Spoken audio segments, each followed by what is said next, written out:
AI companion. All right, welcome everybody to the Real Estate Titans calls. This week I have a special treat for you. My boy Jeffrey Borstell, which I've known through the business for years now. He's not only a great real estate agent, but the reason why he's on the call today is he's also an investor, a developer, and a builder, I believe. So he has a bunch of ancillary businesses. And on Real Estate Titans, what we talk about all the time is how every real estate agent should be an investor because the day you take the sign out of the ground or you close on the buyer, like we did on our team today, there is no residual passive income, right? But when you have multifamilies or condos or other sources of revenue, that becomes a better process to make money. So, Jeff, did I miss anything when I introduced you? No, I think you hit it right on the head there. So Arthur, I appreciate you having me on, and I apologize for missing the other week. So glad we got on here this morning. But just a quick background. Got out of college in 2010. I went to St. Michael's. Could not find a job to save my life. Pretty depressed, and my father. I was staying living at my father's house at the time. Who I grew up in the real estate business. So my father, Vietnam vet, was in real estate, no high school, no college degree. So I kind of had like the mindset of like, oh, my dad didn't go to college. He's in real estate, therefore real estate, must not be a good industry. I was programmed, I think, to be like, hey, you got to go to college to get a job. And, you know, so it's funny. And then when I got out of school and couldn't find a job, ironically, I ended up going to checking out what my dad did. And I kind of fell in love with it, like watching my father sit across from somebody and, the seller trusting everything he said and being like, in 2010, that you really needed a real estate agent, like badly. Like people would beg you to sell their house, like, please get me out of this thing. And seeing people like, trust my father, rely on him was pretty cool. So that's like initially how I got into it. My father was a landlord as well.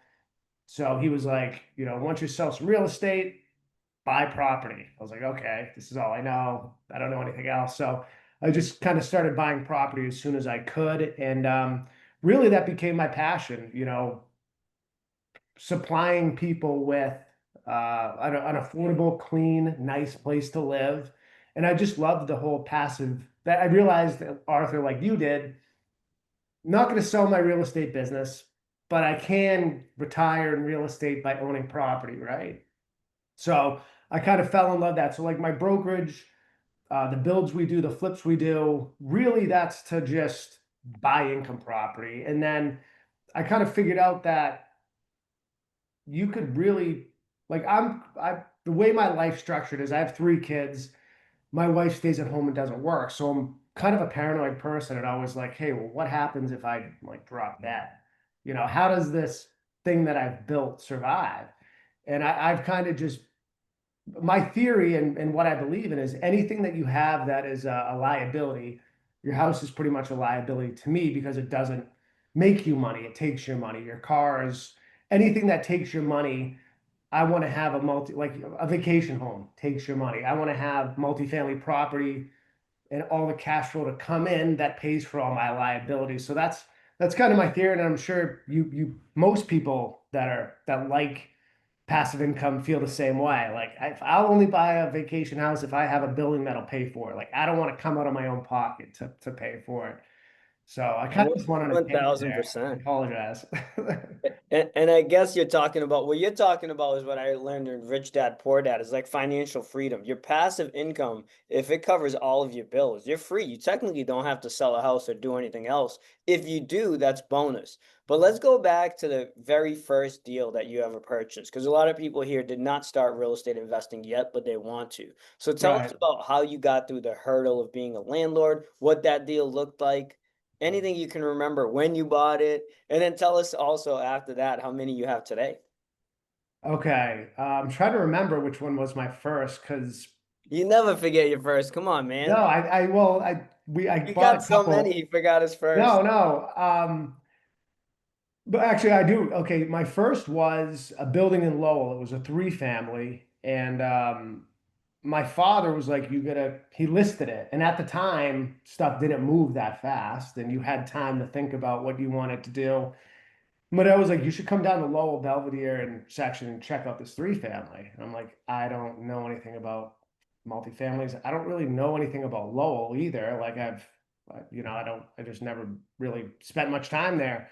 And I was fortunate enough to have a father that like pushed me. He was like, you have to do this. So, this thing I like about buying multifamily properties is it's pretty much black and white. And in my opinion, it's rather one of the safest investments out there, right? Because you know you're there's a lot of demand for rentals. There's a lot of demand for shelter. I think that demand as our population grows is only going to go up. So he kind of explained that to me, and that's the thing I like about real estate, right? It's black and white. Here's your income, here's your expenses, and what's left over is your cash flow. So, I mean, it just when I look at numbers, and I'm usually looking to make minimum day one like 10% return on my cash, okay, per year. So my father kind of that's the metric he used, that's the metric he taught me. And kind of once I bought it, and I was kind of nervous about it, and once I got into it, I realized that all my tenant fears were way overblown. All my maintenance fears were way overblown. And I expected when I bought a multifamily that the tenants were going to call me all the time and things were going to break all the time. And then I realized I got like one call every 3 months or 2 months. And it was took a big burden on my off my shoulders, and I felt really comfortable once I got through that first one. And then I just kind of gradually saved more money, bought another one, did an FHA, moved into it with my wife, had a kid there. Then we had to move out, and it was a sad day when I bought my first single family because it was the first piece of real estate I bought that ate my money and didn't make me money. But what I realized kind of early on is you don't really need to buy that much real estate to grow a real estate portfolio, which kind of excited me. So I kind of look at like once you buy three, you don't really need to buy any more. You can, but once you like make three real estate investments, then you can start. I look at each property like a channel, right? You have two family, two family, two family. You have three channels there. And then once you buy, say three, you're like, all right, that's as much money as I want to invest in real estate. The exciting part is, 1031 tax exchanging to grow the twos to fours. So you can take all your twos, graduate them to fours, then at some point graduate the fours to eights or tens. And then, maybe you say, hey, listen, I'm going to buy a 50 unit brick and then You got a consolidate it all 50 into unit one, brick? pay it off. Yeah. That's my goal. I find that same process that I've seen from landlords who have 300 units or 10. It's like buy a one or a two or a condo, turn it up, trade it up, and eventually you got enough where you get that 50 unit brick. Did you get your 50 unit brick yet? No, I'm in the process right now of like, I don't think I'm gonna come out of pocket to buy any more real estate. Now it's like, all Wow, right, I'm just gonna 1031 everything and that's just amazing. and do it that way. And yeah, that is my goal is I think most stuff that you buy don't I used to look at it like a forever building. I'm never gonna sell this thing. I'm gonna have it forever. I'm gonna pay it off.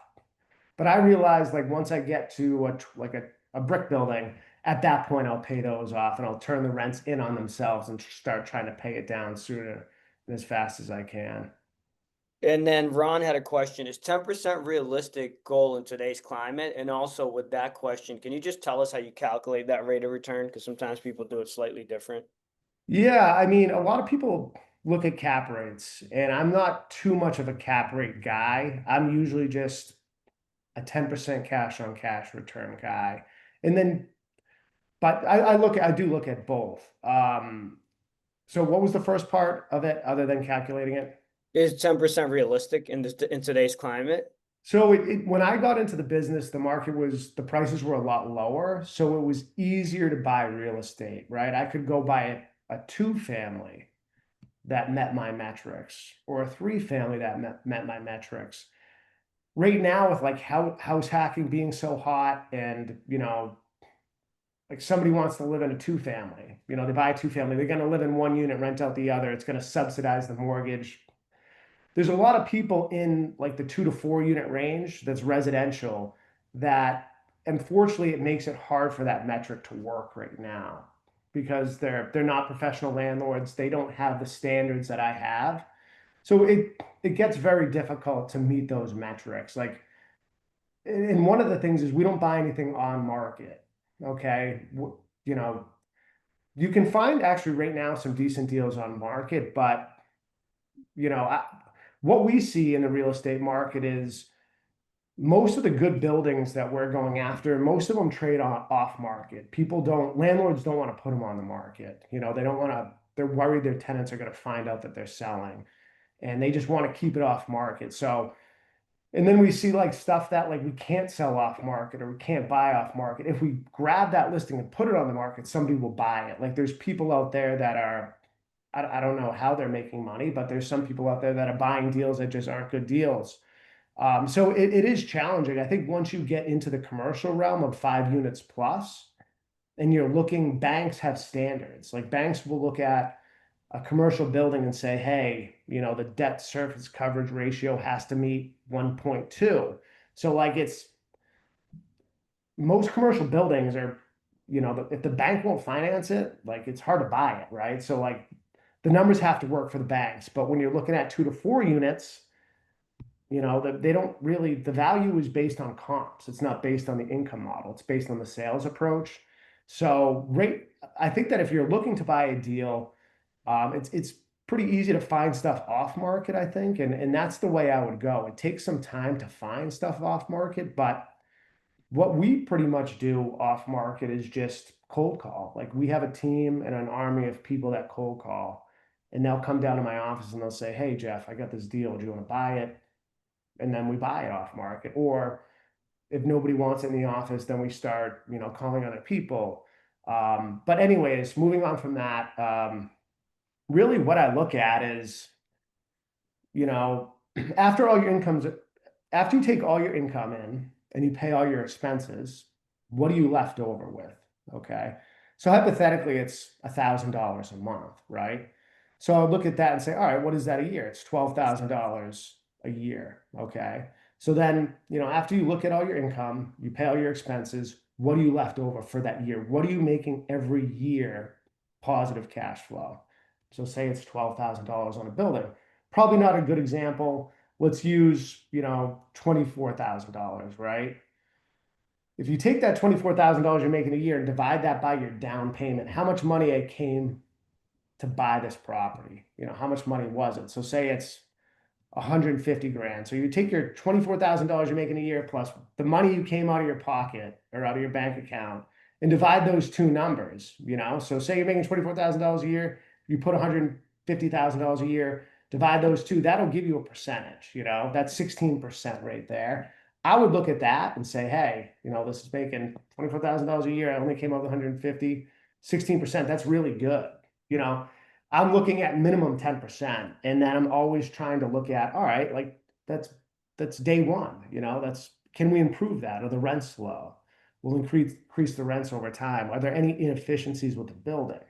And maybe I'm paying for all the heat. Maybe I want to make the investment to separate all the heat and electric and, you know, do that stuff. So that's really the metric that I'm using is I mean, I think that, and then on top of it, like that's great, right? You're making 16% on your money, but then your tenants are also paying down your mortgage. The property is increasing in value. And then we're all real estate professionals here. And that's when it gets really exciting is when you're a real estate professional and your tax returns, that's a game changer. Like that's the most amazing thing that you could ever have if you don't realize it yet. But once you start doing like cost segregation studies and you start accelerating your depreciation schedule, that's really what I find the most exciting part of real estate is the tax savings on it. They're absolutely incredible. And the funny part is I can take huge losses by accelerating my depreciation. And I hope I'm not getting into the weeds too much, Arthur, on here. No, this is great tactical info. Ron, Yeah, but like I look at it and go, all letting me right, know. like if I accelerate all my depreciation and take a huge loss, say my building only makes $30,000 a year, and I can take my depreciation, accelerate it year one, and you know, Trump has brought back 100% bonus depreciation here, so it's gotten even more advantageous in 2025. So hypothetically, making $30,000 a year on a building, I accelerate the depreciation and it writes off 100,000, right? That's only, after I take the income and the depreciation loss, I'm still left with, a net I'm still net, after I wipe out my income, I still have $70,000 of depreciation I did not use. But the fun part about that is now I can take that loss and write it against my brokerage income and negate my taxes on my brokerage from selling houses. So that's the fun part about, I think, what we're in, the business we're in, is when you start buying multifamilies, I can actually use these buildings to now decrease my tax liability. So like every building I buy, I can probably say I bought a building this year, I could probably take my taxes for selling real estate is 200,000 or 100,000 or whatever it is, say 100,000. And that cost segregation study I did can decrease my taxes by 40 grand. I could take my $100,000 bill that I have for taxes on my brokerage, and now I can decrease that by $40,000 instead of paying $100,000 of taxes. Now I only have to pay $40,000 on my brokerage income. So that's really like the tax savings and the way they structure the tax code for real estate investors is massive. And I didn't I really start figuring out like cost segregation and accelerating depreciation and stuff like that until recently, and I love that you're jumping into this because what I didn't realize, and I've been in real estate for 16 years, before David and I started investing in real estate, I always thought about cash flow or appreciation, which is like most people, right? right. Especially in this area. But the four pillars, when they work together, you just talked about depreciation, but appreciation, depreciation, which is the tax benefit, the cash flow, and the debt pay down working together simultaneously, that's the game changer. But you went Yeah. really deep on the depreciation piece. So let me ask you a quick question about that. When you take accelerated depreciation and you say you sell that building in like 5 years, what happens with that? So that's I'm glad you mentioned that because if we did not talk about that piece, I would be doing everyone a humongous disservice if they're like, "Hey, I'm going to start accelerating my Depreciating depreciation." everything. Yeah. So thank you. Like my theory and the way I look at it is I don't care what the basis of my properties are, right? I don't care what my tax liability is because with my real estate holdings, I never want to sell anything and take the cash, right? My whole goal is to always 1031 and kick the can down the road and just never, if I need cash, I'll refinance out and take it tax free. But my whole goal is to either, if I'm going to sell something, I'm always going to do 1031. I'm never going to take the cash. So with that model is, I'll just keep buying bigger and bigger buildings. And then one day, unfortunately, I won't be here. And my kids will get the stepped up basis and my estate will get the stepped up basis. So I mean, I don't care what the basis is. I don't care what the taxes are because I'm never going to have the tax implications of selling my buildings. And then, my kids will, not have the burden, I believe, because they get the stepped up basis. Got it. But if you do sell, If you do sell them, there's going to be what's called recapture. So if you pay $500,000 for a building, and then you accelerate the depreciation year one, and it's $100,000, really your basis is now 400,000. So and then when you go to sell it, your basis is where they start calculating the taxes on it. that's great info. You can see how educated you are, which wasn't always like that, but you obviously are in the game and you're learning the game. We're gonna Yeah, switch and I gears a feel little bit. bad. So for some reason, I'm like not making any sense, or someone's like, "Hey, can you repeat that?" I'm happy to like just go through it again. I'm not the best at trying to explain this stuff, but if it's No been worries. complicated, we can stay out of those weeds. Or if somebody wants me to give another example on that, happy to break it down. Or if somebody wants to, look me up on MLS, call me, happy just to. That's the fun thing about real estate, right? I feel like everybody is just like super helpful. So if anyone wants to call me, ask me a question, that's what I love about this business. Everyone wants to help each other. We're gonna do a real estate investment event. Maybe we'll have you teach a section or teach a class on depreciation right here. I mean, I would love to just what you should do is have my cost seg guy, the guy that does the Oh, studies, come. perfect. Make He the would intro. be like the best person to talk to. All right, maybe we'll interview him on this podcast in the future. Yeah, you Send an should. He's email intro. awesome. Now, Ron also asked, do you prefer New Hampshire or Mass? with the property, being a landlord regarding the laws and dealing with tenants? Yeah, I mean, I just bought my first building in New Hampshire. So I don't I have some experience with it. It was, everyone's like Southern New Hampshire, Southern New Hampshire. Bought a building in Derry. And it wasn't a big building, it was just like four townhouses. It's a four unit, they're attached to each other. They're pretty big units. And this is just from my experience, right? But the tenants are amazing. Like they just, if something needs to be done, they've just fixed things. Usually in my other buildings in Mass, the light bulb needs to be changed on there, or really anything. Like they're calling me. But in New Hampshire, my tenants have been really self-sufficient, which is kind of interesting. I mean, obviously the rents are really high in New Hampshire. They're probably just as high as they are in Massachusetts. So the Crazy. property values are a little bit lower. So I love that. And yeah, the tenant landlord laws are definitely more fair.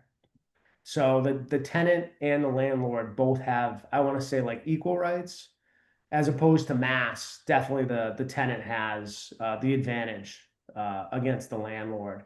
Um, I've been fortunate that I think I have a good screening process, and I don't really walk into too many mistakes. So even if you're worried about tenant issues, as long as you do like a credit check and just a normal background check, I don't really think you're gonna have many issues in Mass. Like I still love Mass. I would.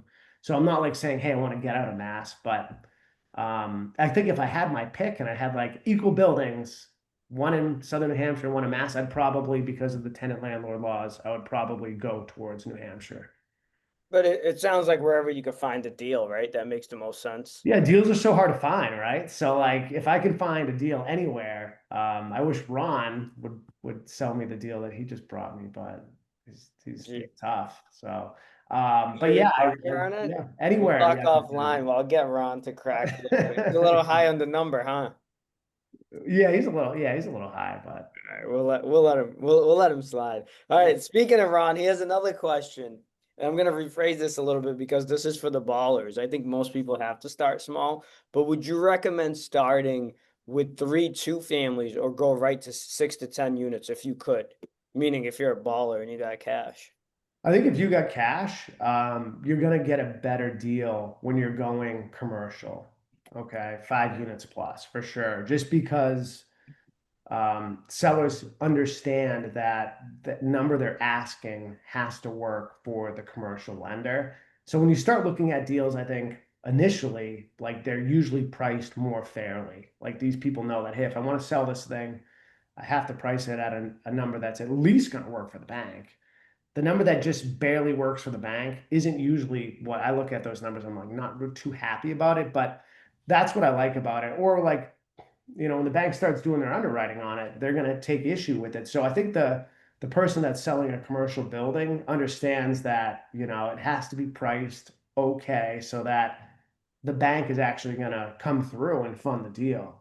So I just think that there's a lot of people that are house hacking that are just driving the prices up on the 2 to 4 units, and it's really tough for us to make money on it right now. I don't know if that's going to change, but I am seeing the market, softening on commercial a little bit. Like if I sold a building a year ago that was a 6 unit and I put it on the market today, we're pricing that about 15% lower this year than we are.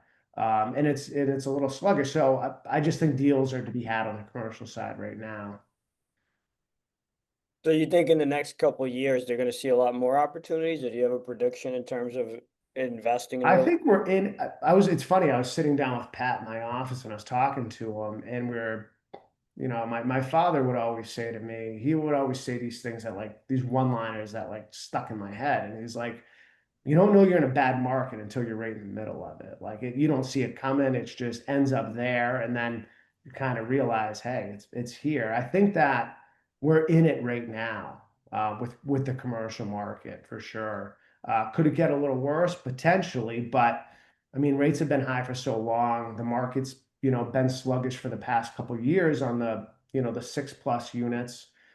So I think that when they do start to relax on rates, you're going to see that market pick up a little bit. So I would say, hey, if you have $250,000 parked somewhere, and it's, say it's in a checking or savings account, I'd rather move that over to, you're not spending it, you're just moving it from your checking account to an asset in real estate. And I think like if you buy a deal now, you're going to be happy you bought it. That's great. Any preference or comments on buying retail residential combo buildings versus all residential? Yeah, that's a great question. I think in my market and like what I'm able to buy, I'm not like this huge guy that's going out there buying like $10 million buildings, right? I'm usually buying like 1 million to 3 million, right? Is kind of where I'm looking. I get a little bit nervous about retail.